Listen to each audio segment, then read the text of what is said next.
Content marketing is changing rapidly with how AI and community building are shaping the future. In this episode of Inside the Ecosystem, we sit down with Aisha Owolabi. Aisha is a content marketing manager at Photoroom, an AI platform for creating professional images. She has spent more than 7 years mastering the art of storytelling in tech. From social media to content strategies, she has done it all. We talk about her journey, content marketing, and why building a community for African marketers is now more important than ever. Plus, she shares insights from her book, Inside the Marketer's Room, a must read for anyone in this space. Whether you're a marketer, founder, or just curious about how AI is changing content creation, this episode is for you. Hey, ITT fam, you're welcome back to another episode of Inside the Tech Ecosystem podcast. And it's quite sunny outside today. It's always sunny. Yeah, it's always sunny. Enjoy it while it lasts. We both know where you're coming from, so. Right. So we're excited today. It's a lovely Saturday, but apart from it being a lovely Saturday, we have a lovely guest today, and I'm going to do. I feel like I always botch the intros, but I'm going to try my best today, right? So you guys should bear with me. Once again, we have a superstar. We call all our guests superstars. Aisha, if you're not familiar, so we're a superstar today. Our superstar for today is Aisha Owolabi, who is a content marketing manager at Photoroom currently. She has worked at multiple interesting companies, fintech, like Carbon. She has worked at Wiseline. She has moved from country to country, spreading the content marketing vibe and gist. And we are actually excited to have this episode today because we talk to a lot of engineers, designers, and business people in general. We've never really spoken to a marketing person, and we've seen marketing people go really hard online saying, without us, these products that people are building, you're just building for fun, right? So Aisha is here to debunk those things or to actually prove that they're right. So we're actually excited about that. And Aisha has an amazing community called Smarketers Hub. And recently, but not very recently, released a new book called Inside the Marketer's Room. We're going to be talking about all of that today. Like I said, I always botch the intro. So Aisha, welcome to Inside the Ecosystem. We're so lucky to have you here. We're honored, basically, right? But we would let you give us your own personal intro. How would you introduce yourself to our listeners? So go ahead. Absolutely. Well, first off, thanks for having me. It's lovely to be here. So my name is Aisha. I am a content marketer. I'm currently content marketing manager at Photoroom. And I've been doing content marketing over the last sort of 7 to going to 8 years now. And essentially what I've been focusing on has been just exploring how you can use content to kind of bridge the gap between an audience and a product or a service. And this journey has taken me from Nigeria, where I started my career actually as a social media manager, to then transitioning into focusing on content, primarily working across different industries, like you said, to fintech, media, edtech, freelancing with agencies, which really exposed me to also like different areas of work across multiple industries, again, giving me sort of like a broader perspective on how content can really look, and exposing me to how content also differs when you're working for like a B2B agency versus like a B2C company. So essentially just a lot of diverse experience across multiple countries, working for different sorts of like organizations at different sizes. Currently based in London, and working remotely kind of in between here in Paris for Photoroom. Not my best intro, but hopefully it gives a bit more context to everything that you said. I think there's one little thing I'll definitely add.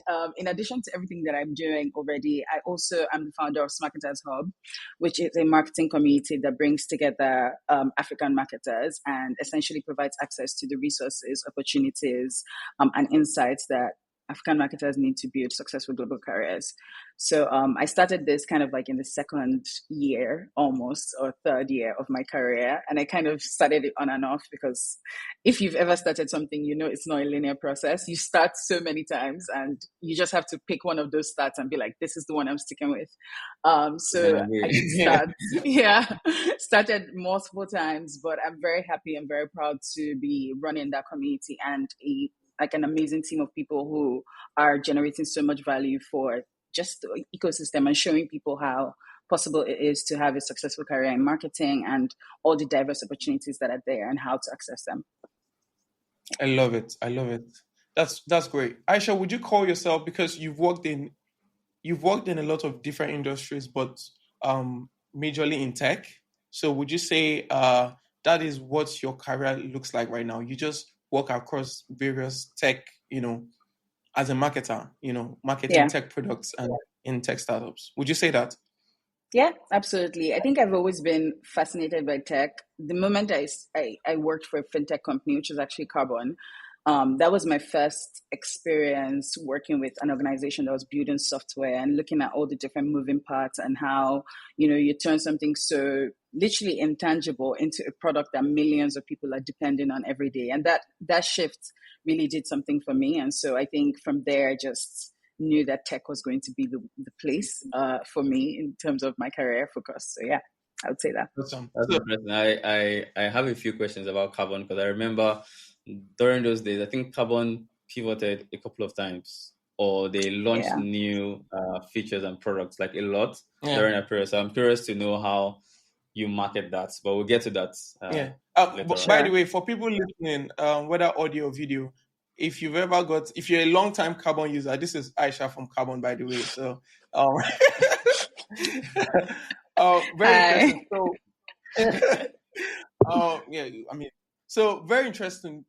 I'm glad you said, you've been working in tech since Carbon and whatnot.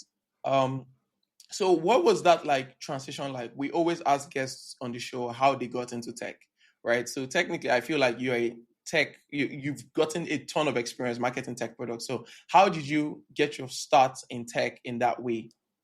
Yeah, absolutely. So I would say it kind of happened by chance, because when I started my career, the first types of businesses that I worked for were marketing agencies. And I really think that was actually what set me up for success, because entering a marketing agency with very limited experience before then, before my first job, literally the only experience that I had was a lot of learning that I was doing from taking courses online, and then practice that I was doing with my sister's business at the time.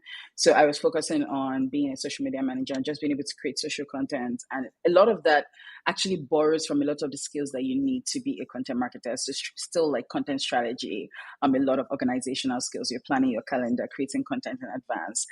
You're publishing the content. So a lot of distribution. You're doing a lot of analytics. So anyway, that was the foundation. And I started at marketing agencies, which exposed me to different kinds of organizations. So I kind of had a glimmer into tech, because we did work for some organizations at the time that were tech or tech adjacent, but I was still working primarily for the marketing agencies. And then from there, I pivoted into a media company, which was also collaborating a lot with tech companies, but we were a media company.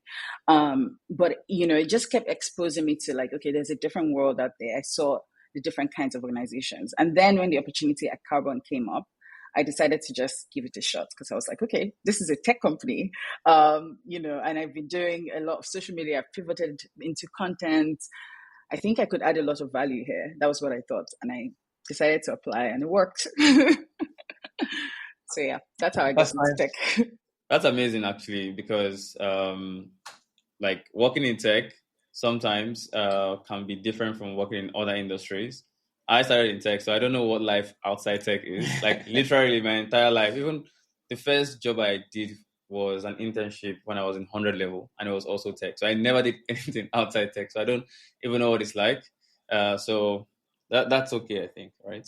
I guess. I mean, we're the de facto definition of what you would call a tech bro, I guess. Actually, right? We don't have any transitioning story. We were just we both study computer science. So that's I don't know. We're not very interesting in that sense. But, having worked at multiple places like fintech and Photoroom, currently as Photoroom, and you also mentioned EdTech and multiple agencies, what would you say was one thing that kind of defined your career path to get you to where you are now? Because I know at some point you moved from Nigeria to Mexico, which, to be honest, we do not know any Nigerian that has done that before. So you might be the first, right? I also want to know about the Mexico experience, but from Mexico to London, right? What was something, while you were working at these multiple different industries and startups that kind of defined your career path to get you to where you are now, working at an AI startup like Photoroom? Yeah. Honestly, I would say I can't boil it down to one particular moment, but there are definitely defining moments. Like there's some big moments that I'm like, okay, this was a big moment and this has impacted my life. One big moment was definitely switching over to work for Carbon. I think that was one of the most remarkable career experiences that I've had so far, even though it was, relatively early in my career, because I just learned so much. Like it accelerated my growth. It was really like the kind of situation where you throw yourself into the deep end and yeah, you just have to really swim, or I don't know what's on the other side, because I swam and I didn't see the other side of what not swimming looks like, because you just have to swim. I joined the company and that was like 7 days to a huge rebrand, and I was essentially the marketing team, and I just had to make it happen, and I kept making it happen, and in the process of that I learned a lot. So probably maybe talk a little bit more about that, but I would say that was one big defining moment. Moving to Mexico was also another one, and it wasn't just the move itself. It was like deciding after almost 2 years at Carbon to switch over and then get a remote job, because that was the first step. So at that time, I was feeling like, okay, I want to do something different. And there were, a couple of opportunities even locally then that I was exploring. But I was like, nah, I think I'm at a place where I now want to give it a shot. Like I want to pursue working for an international company. At that time, I didn't even plan to move to Mexico. I was just like, my goal was just, okay, I want to work remotely for an international organization. And it kind of coincided with the pandemic, which was really the boom for remote work. So I really felt like if this is a global trend, like I can be part of it, And I also had a flatmate then that really inspired me, because she was also working remotely for an international company. And I was like, if she can do it, even though she's a designer, I can do it even though I'm a marketer. And so I think that pulling myself together to be so resilient in that process to eventually land that job and then eventually move was also like another pivotal moment that really taught me that, okay, there's a lot to learn around how you're positioning yourself, around what the global standards are. And I think those things have stayed with me and have helped me grow, so far. And then a final pivotal moment was also, applying and getting endorsed for the Global Talent Visa, which is what enabled me to move to the UK. I think that was also another point where I really, felt that signal, like, yes, you're on the right track, you're doing something, and like the places where you're investing your time and your efforts make sense, and like this is a path, that makes sense. And it also opened me up to just another world of adventure. Like it made me feel like, okay, there's so much more that's possible. So I would say those are some really like key moments. I can't pick one, unfortunately. So I had to give you a three. That works. That makes sense. And the fact that you were able to work in different and diverse industries, I feel like not many people in tech get that chance. For me, I've been in fintech since the beginning of my career. He has been in fintech all his life. Until now, I've not done anything outside fintech. So I can imagine that being able to, because marketing is slightly different from engineering. Engineering, you're building something, right? But marketing, you're convincing people to buy, sort of, right? So it means you have learned how to sell-ish to different people from different industries. I'm not happy with Aisha's face at that point. So Aisha, I want you to explain to us. We have an idea, right? But in case we are following the noise on Twitter about what marketing is, or on other social media platforms, how would you explain content marketing to a complete beginner, or marketing in general, especially working in tech? Okay. So this is a big question because there's so many. It's big. Okay. It's big. Let's think of marketing as one big umbrella, and then we kind of break out, what's underneath, and I'll go specifically deeper into content marketing. So marketing, yes, like is what you think. It's about getting the word out. It's about convincing someone to sell, showing them the value, eventually getting this lead all the way down to the funnel. It's literally top of the funnel all the way down to the bottom. And what we're aiming for is conversion. So you're right. That's what marketing is doing. And under marketing, you've got growth. So you have kind of like people who are optimizing all the funnels and looking closely at the data and making sure that like the journey is clear. The customer is not getting lost at any point. They're doing all the things that they're doing. And some of the things that they do, some of the devices that they use to help them through that process include content and include brand and so many other things. And there's brand, there's content, there's CRM. There's a lot of different things underneath, right? That big umbrella. But what you're thinking is correct. Now let's talk about content specifically, because I think that's where people tend to get it wrong. With content marketing, the objective isn't always sales necessarily. What comes first? Yes, what comes first is really about creating value. So with content marketing, your objective is almost always to solve a problem, to answer a question, to break down a technical concept into something that's easy to understand, and add value to the reader or to the user. I'm going to use the word user, even though, this is. I'm just going to, follow the tech term, because at this point they're not even your user yet. Sometimes I'm typing up reports and I'm like, users is not the word we want here, but everybody, people are just like, you have to use the term that makes sense to everybody. For instance, like if I'm talking about like people who have interacted with a blog, I would refer to them as like readers, not necessarily users, because users in a product org tends to be actual people who are using your product. And so it's just terminology at the end of the day. Depending on the context, you can always modify it to make sense, to, give the right context to the person that you're speaking to. But it's just obviously when you speak blankly, it's like users, people can misunderstand and think actual people who are already with the product or service. But essentially, content marketing almost always, when you start thinking about it, when you're developing your content strategy, you're attacking all the different stages of the funnel. At the top of the funnel, the people who are there are people who, in fact, may not know anything about your product. They just have a problem and they're looking for how to solve it. And the kind of content that you create at that point is content that helps them solve their problem. Minimal selling. Because if you're trying to sell to them at that point, they're not ready. They're still just even trying to investigate their problem, trying to figure out like, okay, how is it possible for me to solve this problem and what's out there? And then you move kind of like to the middle where they're aware, they know they have the problem, they know there's some solutions, they're considering different sort of like, what are the providers that are out there? They're doing all the research. So now you want to position yourself as, okay, we know how to solve this problem. And this is the type of content that you can use to show that. So you've got like all the customer stories, you've got like product videos, different things. So you're showing them, okay, we know how to solve the problem. At the top of the funnel, you're probably just writing blogs about the problem. You're just creating content about the problem and like creating awareness for the problem, adding value on like, okay, you've identified this problem. These are some ways that you can potentially think about it. This is how you can solve it. Like, it's all value driven. And then at the bottom of the funnel, at this point, they're ready to convert. So here, this is where, sales most likely swoops in and starts to have a direct conversation to really like understand their needs, depending on the scale of the company. If it's like a B2C company, this is at the point where they're really like, this is where they could be potentially downloading your app.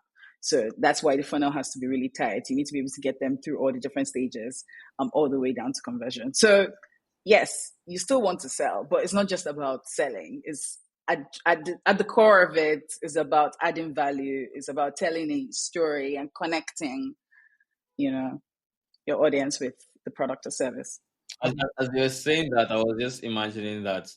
So usually when I think content marketing or marketing in general, it feels like it's semi-detached or detached from the product development process. But from the way you've said it, it's actually intertwined. Yeah, in a way, yeah. It should not be detached. You're going to work with people who are exactly. Yeah. So you're working with those who create the landing page. So what they put there needs to address the value or the problem that you mentioned. Yeah. And then when they download the app, all of that, you have to remove the friction so it's easy to convert and stuff like that. So that's pretty interesting, actually. And yes, it's always nice to hear how they think about what they give to us. Because I'm just a reader on the other side.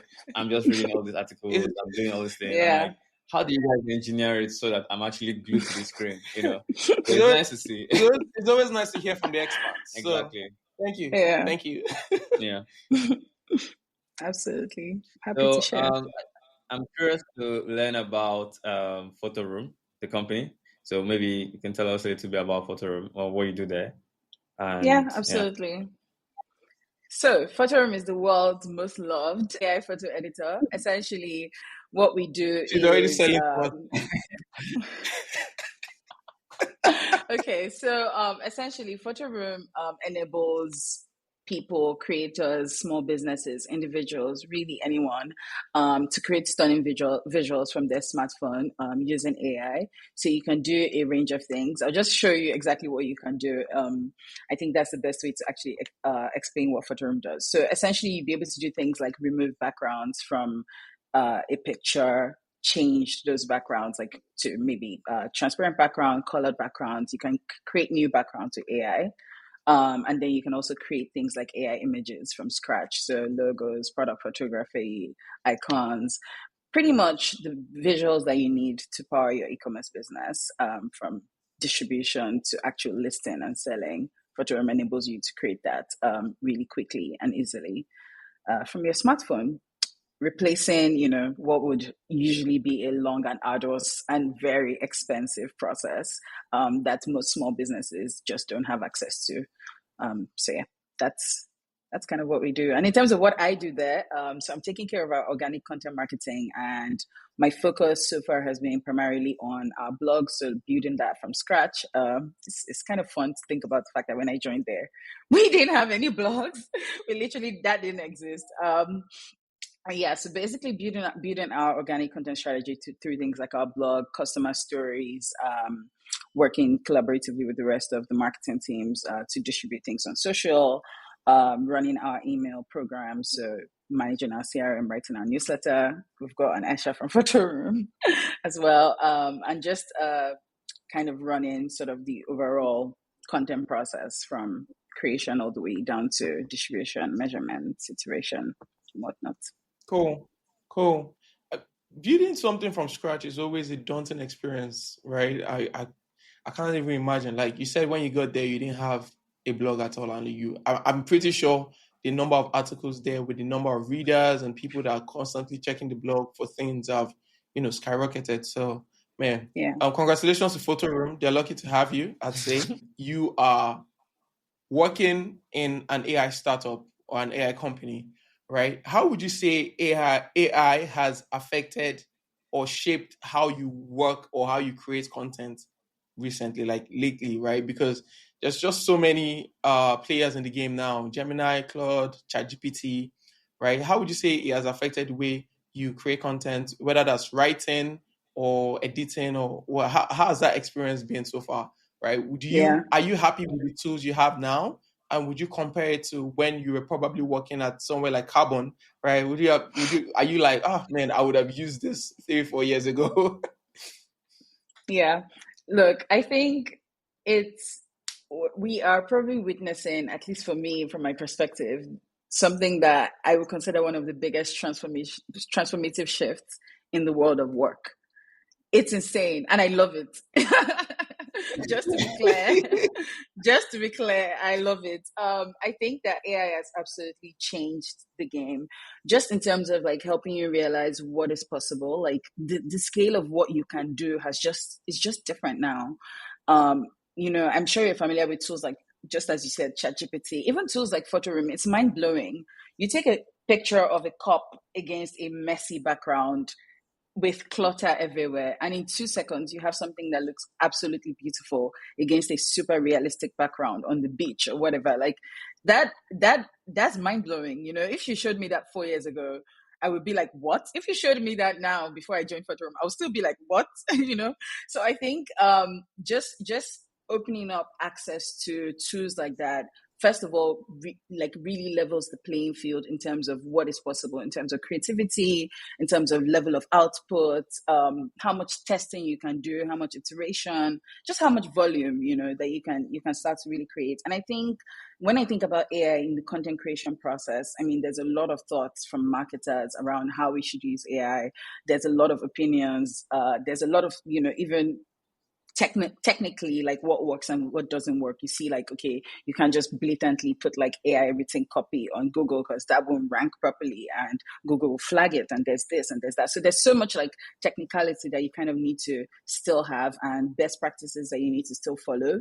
But I think just in terms of simplifying the process, jumpstarting your ideation, helping you move faster, answering questions on the fly, automating, where things would have been incredibly manual. I think that there's just so many benefits that I can see that AI has already added to the entire workflow from the beginning all the way to the end.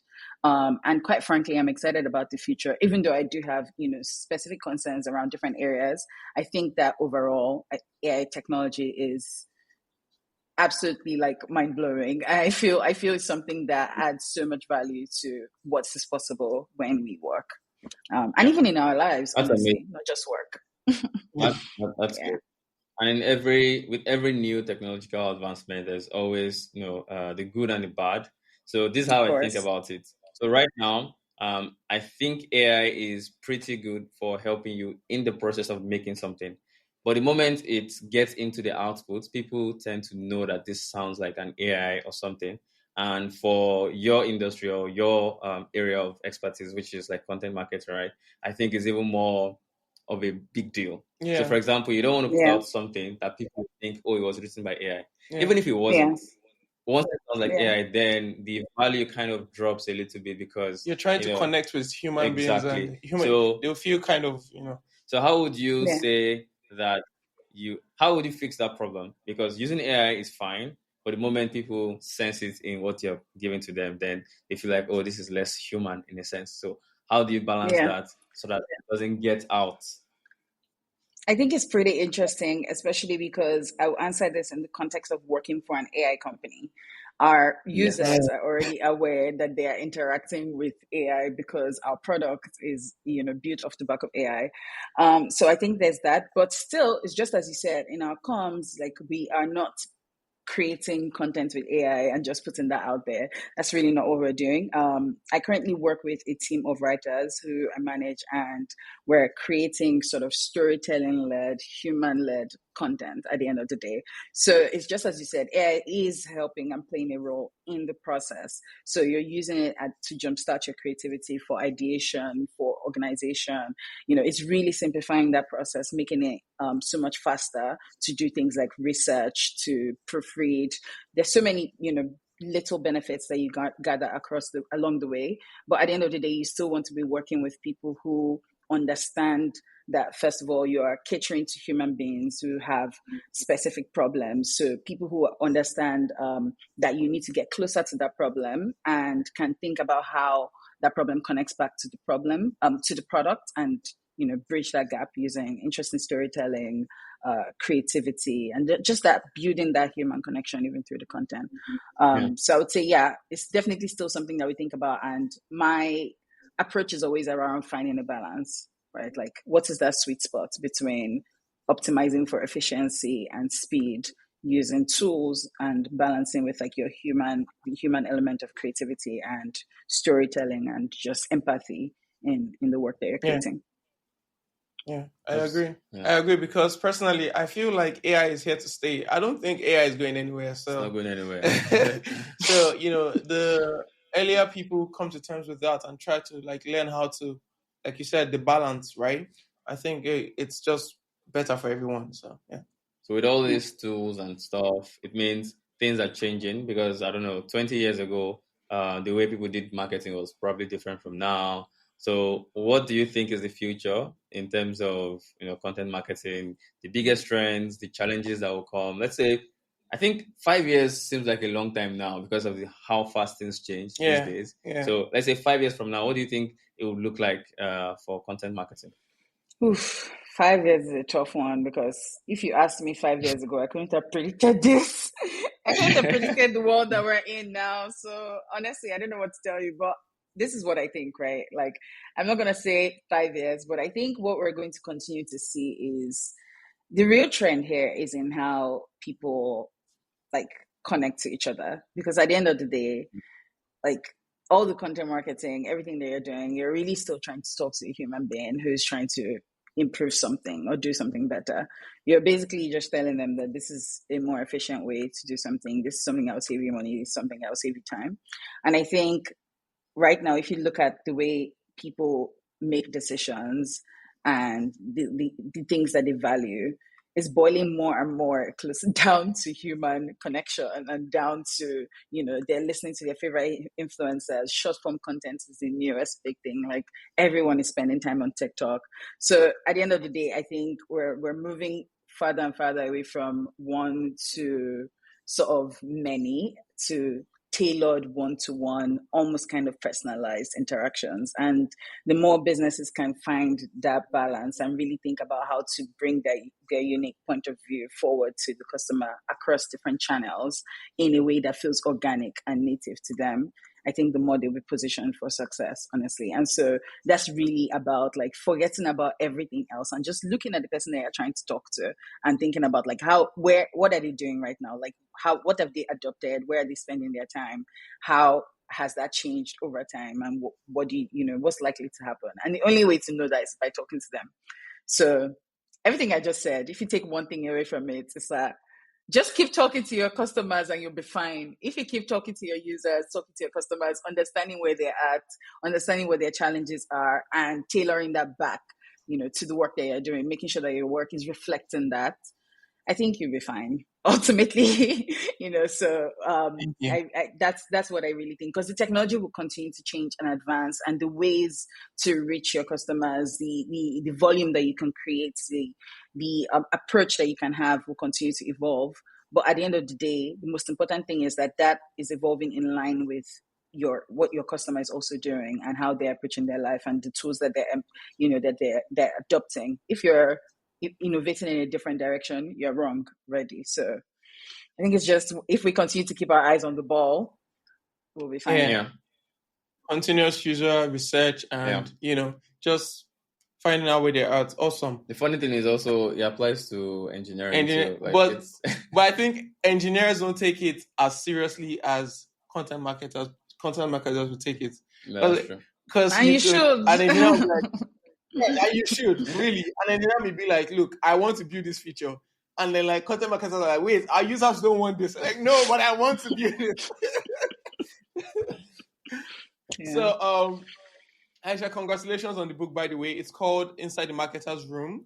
And I want you to kind of like walk us through the book and just tell us, a little bit about it. It was published, I can't remember, was it this year or last year? Last year. Last year, okay. And you were in Lagos for this? You were in Nigeria at the time? Yes. All right. So, not at the time, but I'll tell you. I'll let you finish. Okay, tell us about it. We'd like to learn more about the book. Yeah, absolutely. So last year in 2023, Smarketers Hub published our first ever book, really, and we called it Inside the Marketer's Room. And essentially what we did there was kind of talk to over 50 marketing leaders across the world. So I think we have every continent in the world kind of represented in the book. And these are senior leaders. Yes, these are senior leaders at some of the finest companies of the world. So we've got Notion, all sorts of companies, honestly, Google, large companies, B2C, B2B. We kind of have a healthy and diverse mix, because what we were really trying to capture is how are all these marketing leaders approaching their work? What are the lessons and the must know truths of building a career at that level? And, how can we collate all of that into one resource that's handy, that someone who's at the beginning or somewhere in the middle, honestly, I think at any stage, because even I created the book and, sometimes I still go back to read it. I always have a copy handy and I'm like, that's some relevant insights that tailored to what I'm going through in my career right now. So really, Inside the Marketer's Room is I like to imagine it as like getting access to over 50 top mentors. So it's like all these leaders, just getting access to them as almost like mentors in your career. That's kind of what Inside Marketers Room does. And we have different themes, starting from like, what you need to know at the start of your career, how to solve, navigate challenges, how to also do great work, the balance between creativity and data. This is one that, marketers have been talking about from time, and it's one that we'll probably also continue to talk about for the future. So just finding that balance, we have lots of resources and insights on that in there. And yeah, I think that's really what Inside Marketers Room is and what inspired us to create it. So,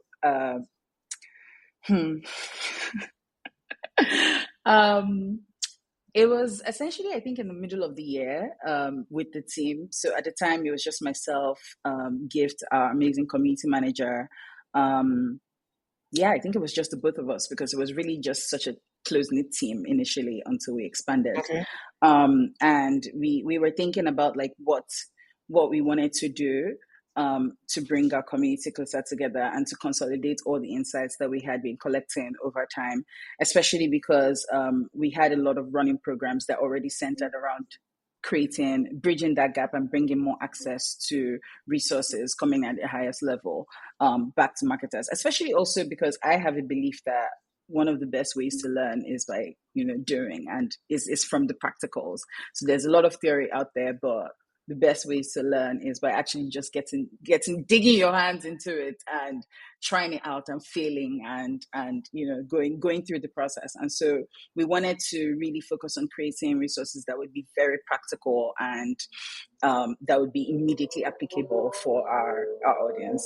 And so we started a long and arduous process of consolidating, all these leaders, doing outreaching and prospecting and having conversations with them and collecting all the insights and then writing the book. We also expanded our team in that period and started working with Etashe, who is now our amazing community lead, and Praise, who was also a community manager with Smarketers Hub at the time. And together we created one of the proudest projects of my life, honestly, because I had no idea I was going to write a book. And now we published that.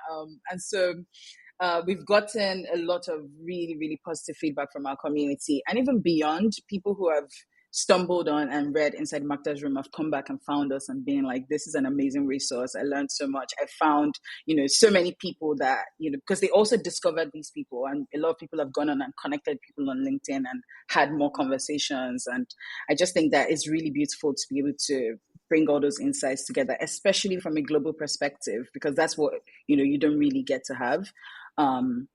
But really being able to show how these careers are one and the same, but also slightly different across the world, I think is really beautiful. So yeah, that's kind of a little bit on Inside the Marketers Room. The event that you were actually talking about was this year, which was when we held our first community meetup. Yes, but that was also the first time our community got access to the physical version of Inside Marketers Room. So it was kind of like a physical book launch as well as our first in-person meetup. Yeah. Nice. So if you're a marketer already or an aspiring marketer, please check out Inside Marketers Room. It's very close to Inside the ecosystem, but it has Marketers Room at the end. So we're like co-signing that already. But Aisha, you said something at the beginning of this conversation. You said that you started Smarketers Hub, your community, I think, on and off for a bit. But you also said you started it at the second year of your career, which is something that is very interesting to me because I have a feeling we did the same thing. Actually, yeah, we did. Because we started this podcast, I think 2-3 years in, right? Working in tech. But tell us, what was the inspiration for starting Smarketers Hub and what are some of the lessons you've learned so far? Yeah. So the main inspiration, honestly, at the time was just, it came really off the back of my own experience starting a career in marketing. with no marketing background. I mean, I studied pure and applied chemistry in university. So Wow. I was coming from a completely different place. And I wanted to start this career, and there was just nothing outside of all the supports, which I'm, really grateful for, that I got from the marketing agencies where I started my career, working with people who already had so many years of experience and people I could ask questions and things like that. Outside of that, and I think theoretical sort of knowledge that was available online, there was really just nowhere to go to access like other people who were at the same level or at the same stage in the same journey that I could ask questions, share resources with, share insights. There was really no community, and I looked around me and I saw then the kinds of communities that there were for people in engineering, the little events that they would have. Even in other areas of tech, I could see like little communities, and I was like, why don't we have this right now, like for marketers, especially locally then? And so when my first ever idea for Smarketers was actually like an event. I was like, okay, maybe I'll do like a quarterly event. But I was like, you can't just do an event. It doesn't still foster that connection. So I kept brainstorming, and I had so many different versions and ideas. And in terms of launching and relaunching, it was really just a case of trying to manage running the community, not even running it at this time, getting it off the ground at the same time as really still getting my own career off the ground. And it was brutal because consistency was a big problem then. I also started then with yeah, I had a co-founder at the time who we also worked together on kind of kickstarting the community over a period of time, but we just couldn't be consistent. It was too much. And then I moved, which also put a little bit of a pause in everything because I needed time to settle down and really focus on my life.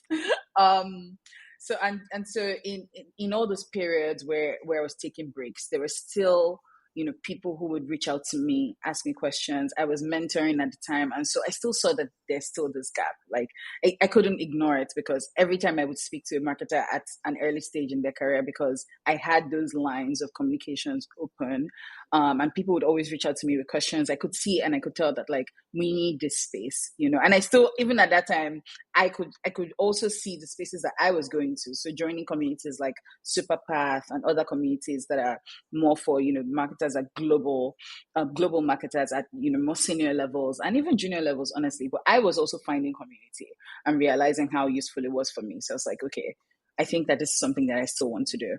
And in terms of lessons along the way, one big one was just choosing to delegate. I think that deciding that, okay, Smarketers Hub is not going to exist unless I choose to invest in it and do it properly. Getting to that point and hitting that realization, honestly, I think is one of the reasons why we exist today and we managed to produce everything that we've done so far, because we have a team of dedicated people who are passionate about what we're trying to do and are also really creative and hardworking and have just been supporting, So I think assembling a team was one of the biggest things, the biggest investments, but also biggest points where I realized that we're actually really onto something, and it's no longer just me. I can't just wake up and be like, I'm not doing this anymore. And I think, of course, another part is like, we can't talk about community without actually talking about our members. Like just seeing the impact, the feedback, the interest, the passion that our members actually bring into everything that we're doing, into interactions on the Slack community, answering questions, into our events, into the resources that we share. Because outside of Inside the Marketers Room, we actually have so many mini resources that are available for download, so templates and things like that. And we see how they engage with that, the feedback that we get back from them. And I'm just like, it's my little corner of the world, but there's so much impact and I'm just so proud, So I would say it's been it's been a long journey. Sometimes I'm like, no one sent me, nobody sent me, no one sent me. But that's amazing. That's amazing. And honestly, it's good work. It's good work. Seeing that something does not exist and deciding to create it by yourself. It's amazing. It's a lot of hard work, but it's good work. Yeah. So we are going to read some of our listeners' questions to kind of round up this conversation. And Emmanuel, would you like to do the honors, please? Yeah, sure. Yeah, sure. Some of them are rapid fire, but some, if you feel like, you need to stretch it out, feel free. So yeah, Okay. we have some listener questions. Yeah. So some of the questions actually come from a content marketer as well. So she's asking tips. She's asking for tips as well. So first question is, do you have any content strategy creation tips? Very open-ended one. If you were to answer on the spot, like just like you said, if there's one thing you take away, please talk to your users. And you're like, look, content strategy, no matter what, if you don't do any of this, if you don't do anything at all, please do this. Yeah. So what are some tips? I would say, so this is where I'll flip the script a little bit. Yes, talk to your users, but when you're thinking about strategy, it's very important to keep in mind what the business is trying to do. Like I've seen many people just think about content strategy and they think of what they want to create. They think of what they think will be fun, what they think is interesting. It's like, before you get all the way into that, just pause for a moment and align yourself with the business goals. If the business is trying to position as the leading X in Y and they're targeting small businesses between X and Y, then let your strategy kind of be reflecting that and be tailored towards that. Because there's many times where you see, then you avoid all the problems down that are going to come, just like trying to explain yourself to leadership, trying to fight for budget, trying to get buy-in for your project. If everything is already aligned and tailored towards business goals and it's very clear, we're doing this X because Y, like it's very, very clear why you're doing something and what the impact will be, I think it will be much easier down the line to get the support and buy-in that you need to actually execute your goals. So connect to the business goals. Makes a lot of sense. Question 2. How to sell management on the content marketing value to secure reasonable budgets? Just like you said, you just mentioned budget. Yeah, exactly. So I'm guessing they're asking, how would you sell your idea to management to secure a reasonable budget? Don't sell your idea to them. Just show them how the thing that you want to do. Show them the picture, the big picture. If they can see it, then you're fine. How the thing that you want to do connects back to the thing that they want. You need to help them feel like they want this plan. You need, like, your goal should be at the end of the conversation, they should be like, yeah, I want this because it's going to help me get the thing that I really want. And so it goes back to, you really, really, it seems like a really simple and straightforward thing. The more critically you prioritize aligning your plans with the wider goals of the organization, it gets a lot easier to have those conversations, because then even if there's pushback, the conversations are intelligent and it's like around trying to understand what their concerns are, where you can fine tune things. It's not like you're far off from where you need to be, because the clear, the first step is always like, okay, if we do this, these are the people that are going to interact with it, and this is what we expect to get out of it, which connects back to what the business is trying to do. So that part is already clear. I think it's still the most important thing to share. Yeah, makes sense. I was going to ask a follow-up, which is, at some point, you might have to compromise on some of the things you want to do, right? Because you can't have it all.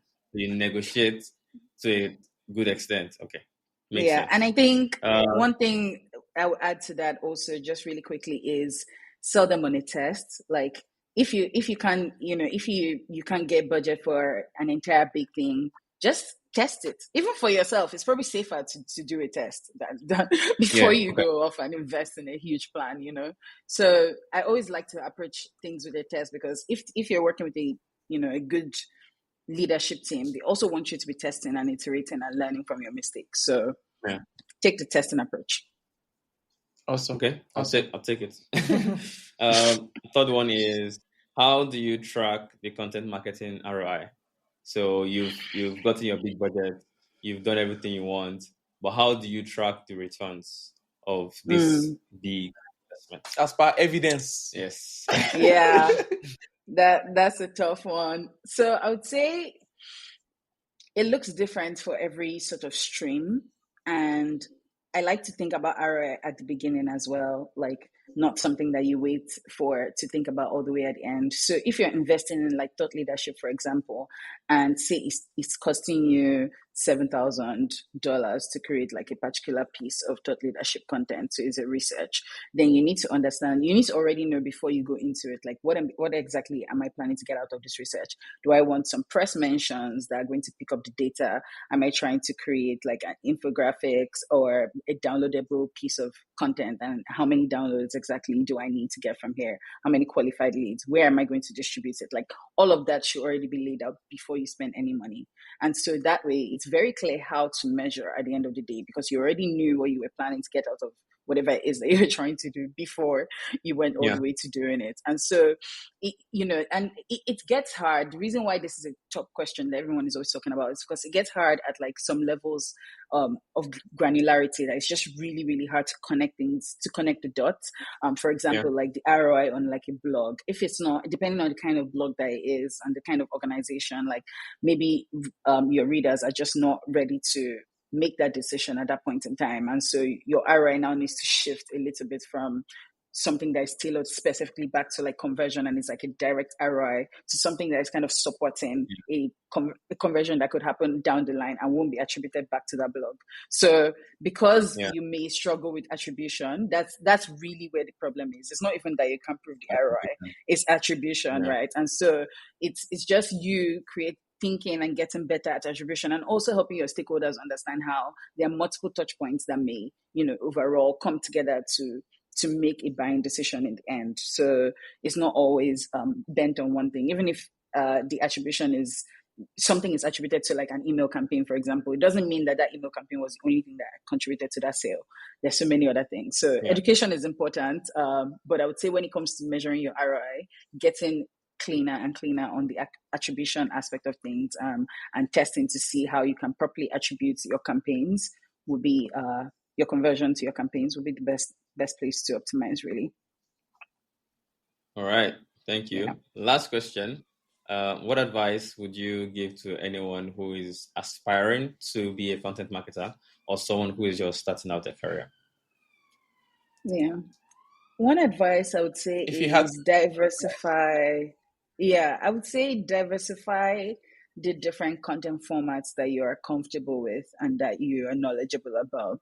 Like at this point, if you're trying to build a content marketing career, your goal is not to be a content writer. Your goal is to build a career in content marketing and to be, at a level where you can own the content marketing strategy and think about how content can just play a role overall. You need to be diversifying the content formats that you're knowledgeable about and that you're comfortable with. Explore video, explore audio, explore different channels, like learn about them, because the world that we're moving into today is no longer one that is dominated by just SEO and blogging. We're moving to a place where literally on Google now, if you search if you search something, they're starting to show like video results. So before you know what's going on, everything is going to be blended, and so it's no longer a place where it's like, oh, you can invest in this and you don't have to invest in this. You have to have a multi-pronged approach where you're really testing a lot of different things, because that's just how the world is moving today. And so you can't be narrow-minded. You have to really diversify your experience and skill set. Aisha, thank you so much for coming on the show today. Really, we had so much fun. This conversation was amazing. It was. And I learned a lot. I feel like a marketer already. Awesome.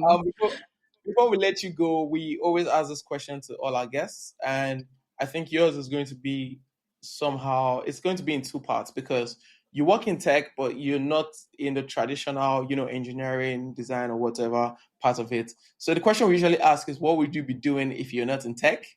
But you could also answer if you were not doing marketing or you did not work in the tech part of marketing, what else would you be doing? What else do you set your eyes on from time to time? You can give us exclusives. We love exclusives on this show. This is a tough one.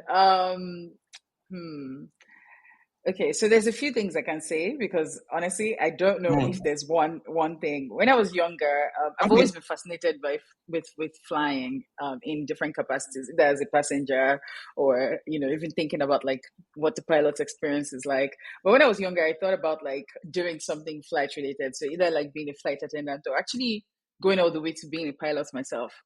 Yeah, I thought about that. But I think more realistically now, it'll probably be maybe exploring content design, which I know is close to content marketing, but I feel like I've always had an eye for design, and I'm very curious about like how content design impacts like the experience for someone consuming content, and how that can just what kind of value it can have when you're intentional about designing the content that you're presenting. And yeah, so that's an area I think I'm very curious about, and I would love to learn more about even in the coming year. Uh, Maybe if I wasn't doing content marketing, maybe I would do that. But yeah, it's a tough one. Okay. I don't know. I could also be a drummer. I've been learning how to drum, so maybe I'll be doing some Nice. music. Yeah. Nice. Please, well, post video soon so we can rate your.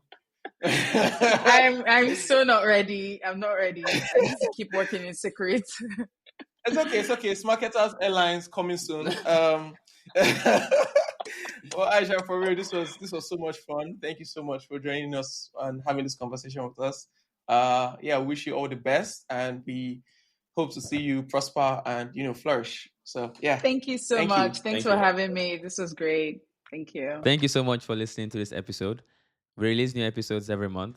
If you haven't, please subscribe to the show on YouTube, Apple Podcasts, Spotify, or wherever you get your podcasts. And if you enjoy the show as much as we do, don't forget to leave us a 5-star review so we can reach more people. Shout out to the amazing team behind the show. This includes John, Faith, Angela, and Okechukwu. Connect with us on social media at Inside the Techos on Instagram and Twitter, and Inside the Ecosystem on LinkedIn. Be one of the first people to get the latest news, updates, and announcements from us by subscribing to our newsletter. We promise we only share the coolest stuff. All right, see you in the next one.